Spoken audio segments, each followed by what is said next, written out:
అందరికీ నమస్కారం అండి. జగద్గురు శ్రీకృష్ణ ఛానల్కి స్వాగతం. ఈరోజు కార్తీక మాసపు ఆదివారం. ఈ ఆదివారం రోజున స్వామివారి కథను విన్నవారికి ఎంతో ముక్తి లభిస్తుంది. కాబట్టి మనసు నిర్మలంతో వినండి. ఈ త్రినాథుల చరిత్రము మాటి మాటికి వినుటకు అమృతము వలె ఉంటుంది. శ్రీపురం అను గ్రామంలో మధుసూదనుడు అను ఒక బ్రాహ్మణుడు ఉండేవాడు. అతడు మిక్కిలి దరిద్రుడు అవటం చేత భిక్ష ఎత్తుకొని జీవించేవాడు.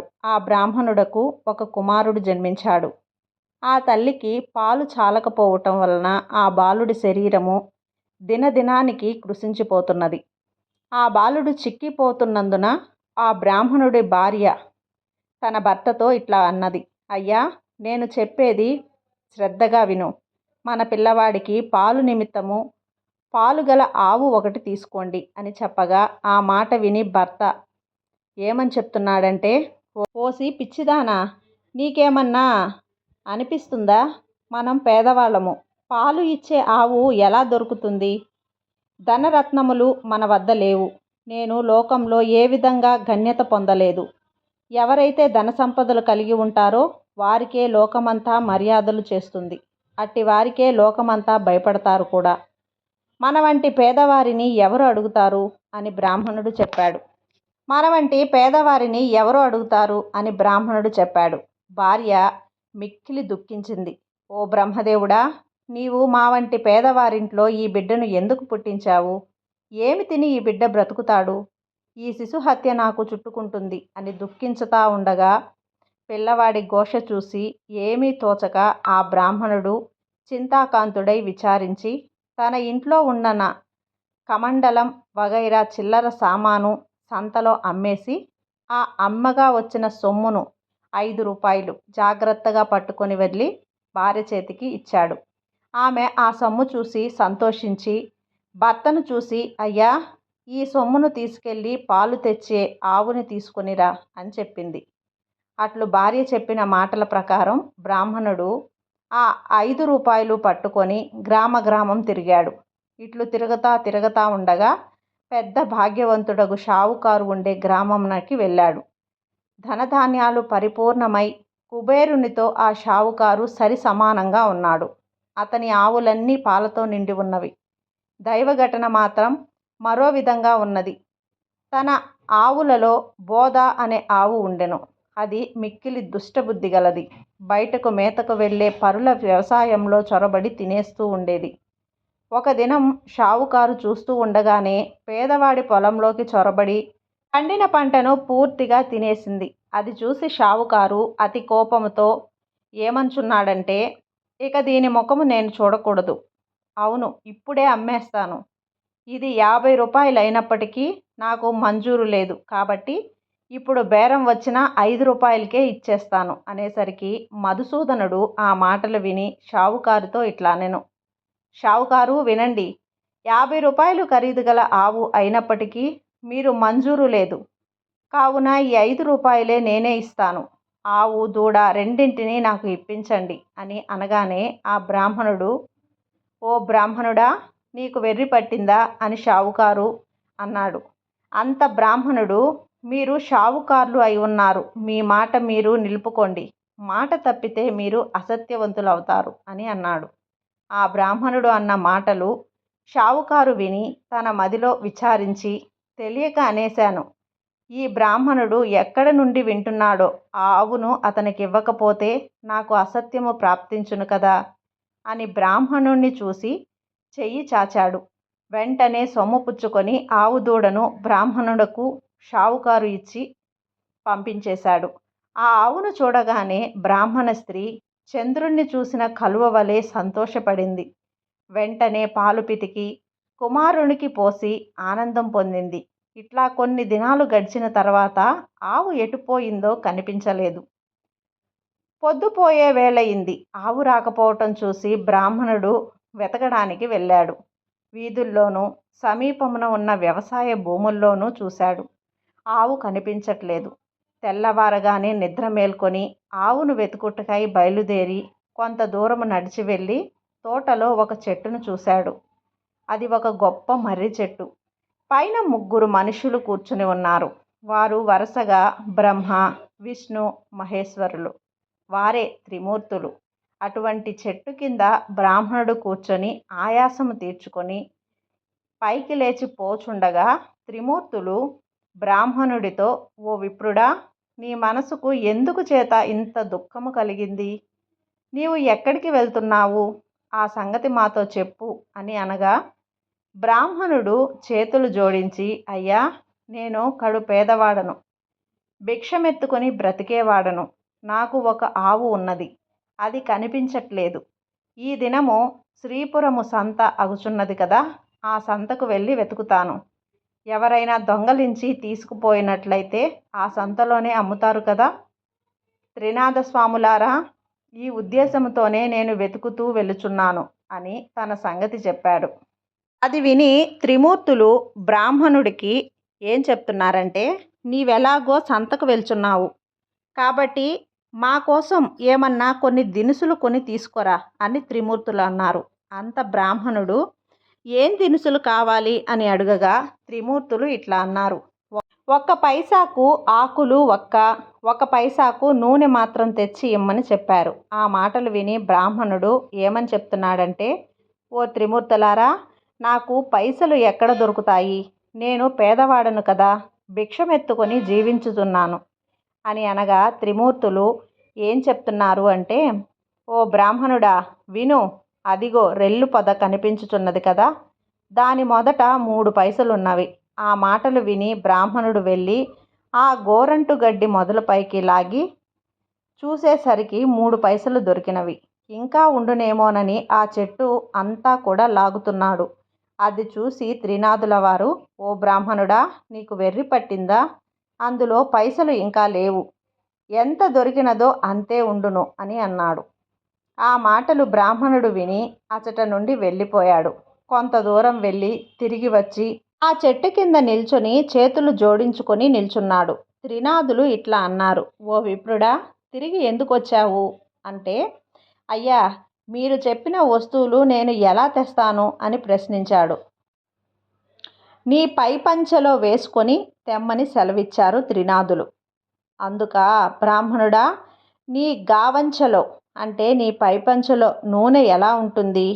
మీరు జగత్కర్తలు నాతో కపటంగా చెప్తున్నారు అనగా, ఓయి, నీతో కపటంగా చెప్పలేదు.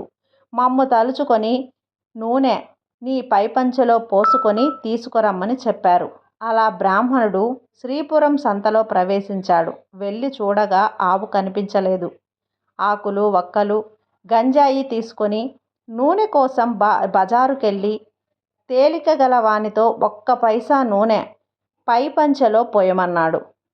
అందులోకా తెలివి గలవాడు ఆశ్చర్యపడి, ఈ బ్రాహ్మణుడు పిచ్చివాడు కాబోలు, నూనె లేదు అని చెప్పాడు.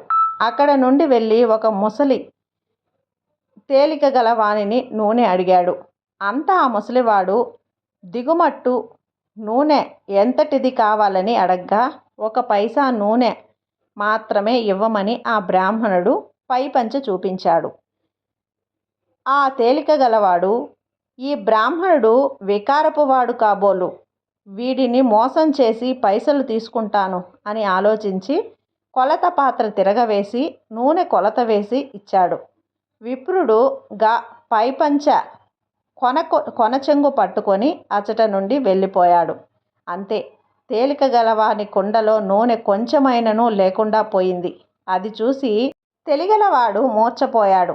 తెలిగల వాళ్ళందరూ పరిగెత్తుకుంటూ వచ్చి ముసలివాని ముఖంపై నీళ్లు చల్లి సేద తీర్చి కూర్చుండబెట్టారు. ఏమి చెప్పుదును? ఎక్కడి నుంచో ఒక బ్రాహ్మణుడు వచ్చి గిద్దెడు నూనె కొన్నాడు. ఇప్పుడిట్లు వెళ్ళినాడు. ఆ కుండలో చూడగానే నూనె లేదని చెప్పగా అందరూ విచారించాడు. ఆ విప్రుడు మా వద్దకు వచ్చి మమ్ము కూడా నూనె అడిగాడు. లేదని అనగా వెళ్ళిపోయాడు. ఈలాగున అందరూ విచారించి పరిగెత్తుకుని విప్రుడి వద్దకు వెళ్ళి ఇలా అన్నారు, విప్రుడా, విను. మీరు నూనె కొన్నారు కదా, అది కొలతకు తక్కువగా ఉన్నది. పూర్తిగా ఇచ్చివేశాము, పట్టుకుని వెళ్ళండి అన్నారు. మళ్ళీ విప్రుడు సంతకు వెళ్ళాడు. ఈసారి ముందు తెచ్చిన దత్తతోనే చమురు సరిగ్గా కొలవగా ఎప్పటిలాగే దుత్త భర్తీ అయిపోయింది, అంటే నిండిపోయింది. అది చూసి ముసలి తెలికగల వాని ఆనందము చెప్పలేనంతగా అయిపోయింది. విప్రుడి పైపంచెలో సమురు ఉంచారు. అది పట్టుకొని విప్రుడు అక్కడి నుంచి వెళ్ళిపోయాడు. త్రిమూర్తుల వారికి పై సామానులు ఇచ్చివేసి సెలవు అడిగాడు.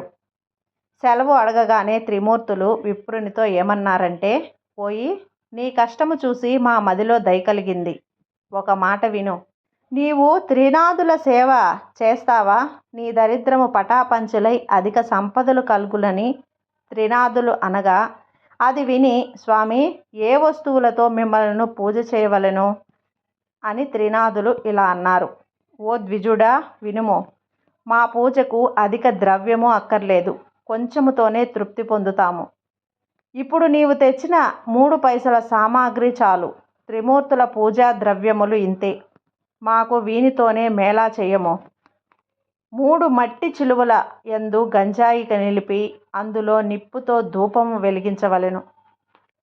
దీప ప్రమిదలు 3 చేసి అందులో చమురు వేసి ఒత్తులు వేసి ఆకు వక్కలు జాగ్రత్తగా చేసి ఉంచి, రాత్రి తొలిజాములో నీ ఇంటిలోకి నీ స్నేహితులను పిలిచి పూజా ద్రవ్యములు తెచ్చి అచట ఉంచి సకల పదార్థాలను స్వాములకు సమర్పించవలెను.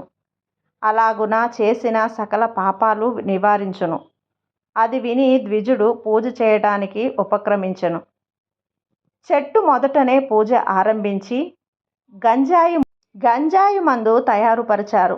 అప్పుడు త్రిమూర్తులు నీ పంచెలో చెంగు చీరివత్తులు చేయమని ద్విజుడు చెప్చున్నాడు. నేను పేద బ్రాహ్మణుడును, భిక్షమెత్తుకొని దినము గడుపుకొని కుటుంబ పోషణ చేసుకొచ్చున్నాను. అన్న వస్త్రములకు బహు కష్టమగుచున్నది. దీపము ముట్టించుటకు అగ్గి కూడా లేదు. నాగవంచావత్తులకు ప్రాప్తమైనది నా ఆవు దొంగల పాలైనది. నా కుటుంబము ఉపవాసముతో ఎదురు చూస్తుండగా ఏ బుద్ధితో పూజ చేస్తాను అని ఏవగించుకొని ద్విజుడు కూర్చున్నాడు. అది చూసి త్రిమూర్తులు, ఓ ద్విజుడా మదిలో చింతపడకు. నీ ఆవు పెయ్యి 2 దొరుకుతాయి. నీవు నీ కుటుంబము సౌఖ్యముగా ఉంటారు. వస్త్రములు కూడా దొరుకుతాయని చెప్పారు. అంతటా ఆ బ్రాహ్మణుడు చేతులు జోడించి, స్వాములారా, అటువంటి భాగ్యము నాకెప్పుడు కలుగుతుందో అప్పుడు 5 మేళాల స్వామివారికి ఇస్తాను. ఈ మాట సత్యమని చెప్పాడు. దీపము వెలిగించుటకు అగ్గి లేదే, నేను ఏమి చేయగలను అనగా త్రిమూర్తులు చెప్చున్నారు. ఓ బ్రాహ్మణుడా, నీవు 2 నేత్రములు మూసుకో. వెంటనే బ్రాహ్మణుడు నేత్రములు మూసుకోగా అకస్మాత్తుగా దీపం వెలిగింది. అది చూసి బ్రాహ్మణుడు ఆనందించి స్వామికి మేళా సమర్పించాడు. మేళా ఇచ్చివేసి ఆనందంతో బ్రాహ్మణుడు చేతులు జోడించి సాష్టాంగ నమస్కారం చేశాడు.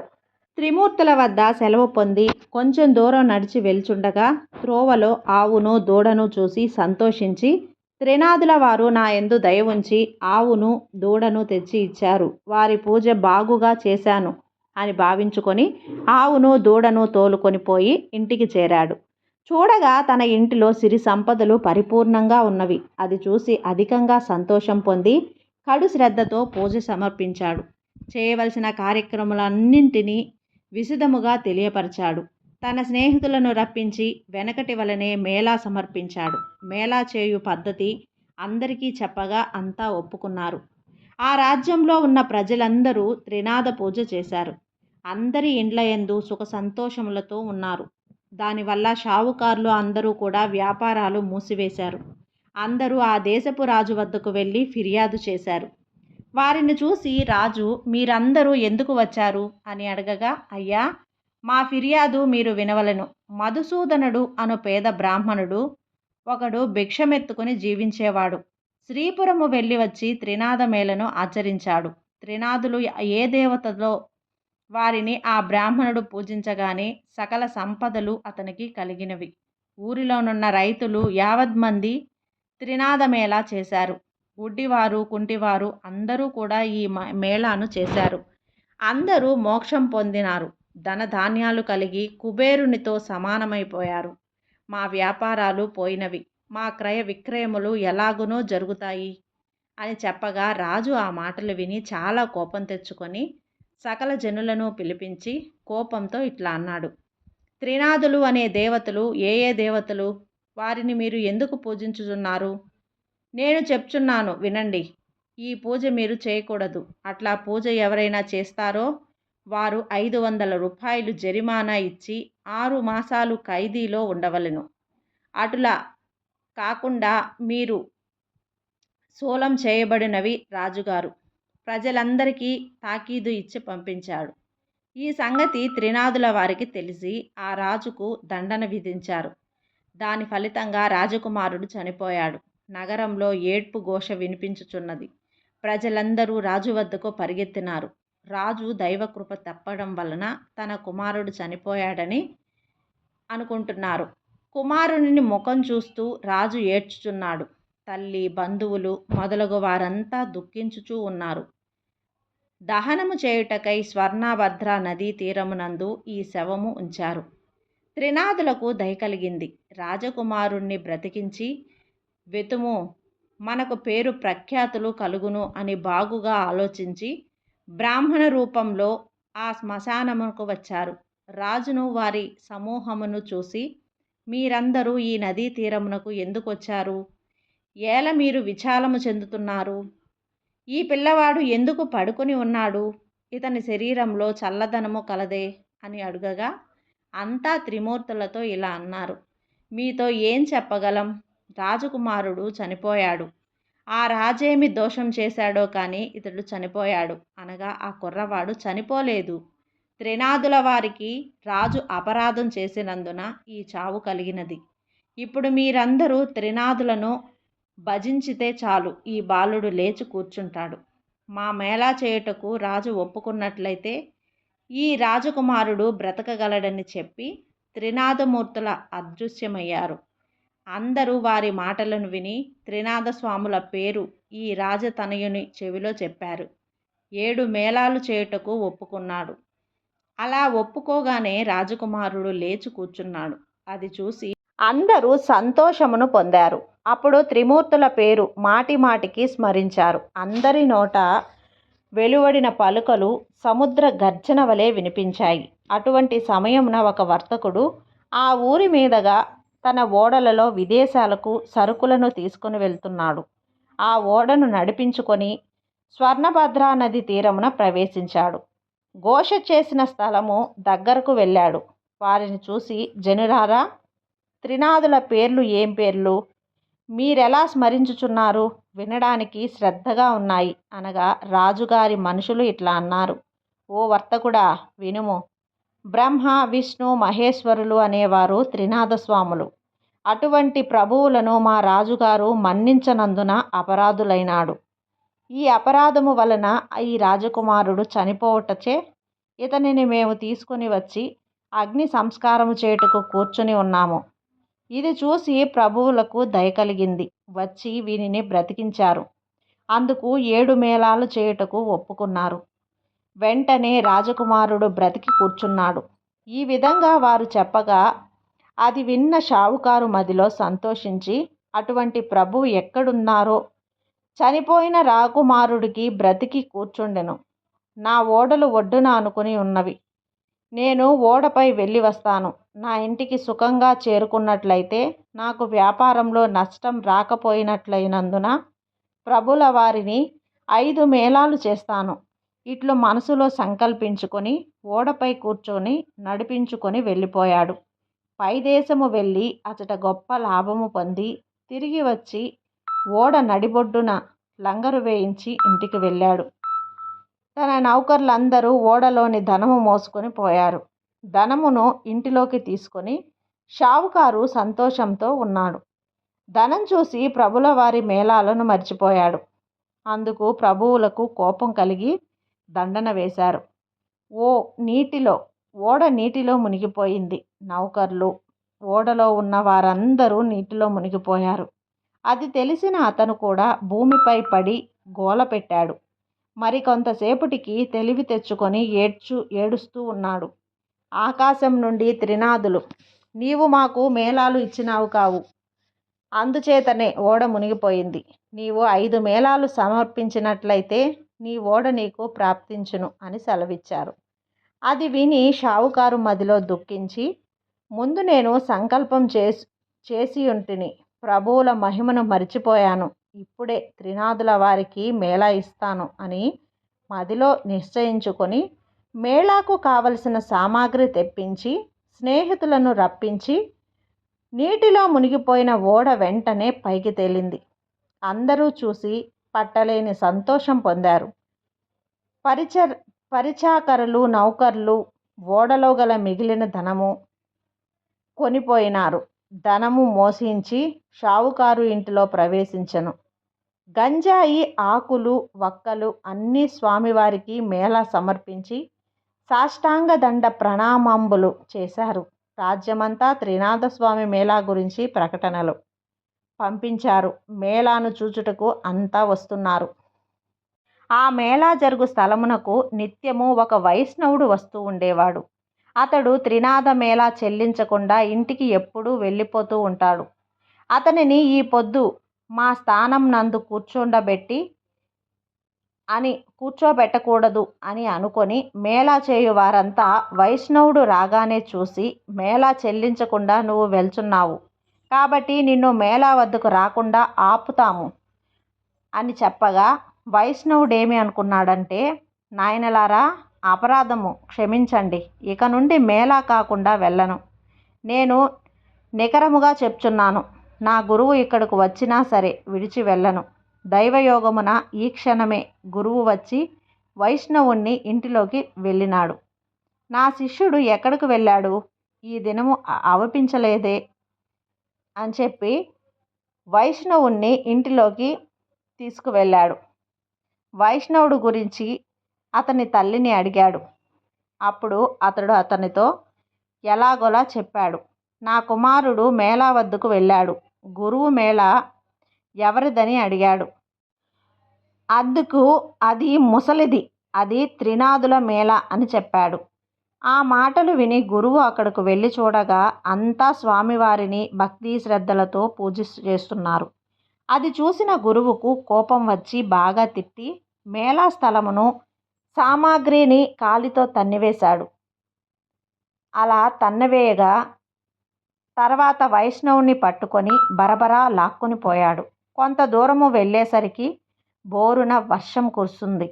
కటిక చీకటి కావటం వలన దారి కనిపించడం లేదు. గురు శిష్యులు చల్లా చెదురై అతి కష్టం మీద గురువుగారి ఇంటికి చేరుకున్నారు. గురువు ఇంటిలో చూడగా అతని తల్లి గడప వద్ద కూర్చొని ఏడుస్తున్నది. గురువు ఆశ్చర్యపడి లోనికి పోచుండగా అతని భార్య, కుమారుడు చనిపోయున్నారు. వారిని చూసి గురువు మూర్ఛపోయాడు. శిష్యుడు పట్టుకొని లేపి కూర్చోబెట్టి ముఖపై నీళ్లు చల్లి, అయ్యా, తమరు త్రినాథ స్వామి వారికి అపరాధాలు చేశారు. త్రినాథ మేళాను పాడు చేశారు. అందుకే మీకిది ప్రతిఫలము. మీరు నిష్ఠతో స్వామివారి మేళాను చేసిన ఎడల మీ భార్య, కుమారులు మీకు బ్రతుకుతారు అని శిష్యుడనగా, ఆ మాట విని గురువు 5 మేళాలు ఇచ్చుటకు ఒప్పుకొనగా వెంటనే భార్య, కుమారుడు లేచి కూర్చున్నాడు. త్రినాథ మేళా పాడు చేసినందుకు తగిన శిక్ష దొరికింది. నేను మూర్ఖుడను, అధముడను, ప్రభుల వారి మహిమ తెలుసుకోలేకపోతిని అని ప్రభువుల వారిని క్షమించిమని మేళాకు కావలసిన పదార్థాలు యావత్తు మొత్తం తెప్పించి అందరితో కలిసి మేళాను సమర్పించాడు. నూనె కాండము చెల్లినది. ప్రభువుల వారి పూజ కావచ్చింది. ఆకులు, వక్కలు, గంజాయిని అందరూ పంచుకొని సేవించి సుఖమును వించారు. ఈ చరిత్ర ఎవరు వింటారో వారికి కుష్ఠవ్యాధి, గుడ్డు వ్యాధి అంతా కూడా పోయి తరిస్తారు. పుత్రులు లేని స్త్రీలు నిర్మలంగా వింటే పుత్రులు పుడతారు.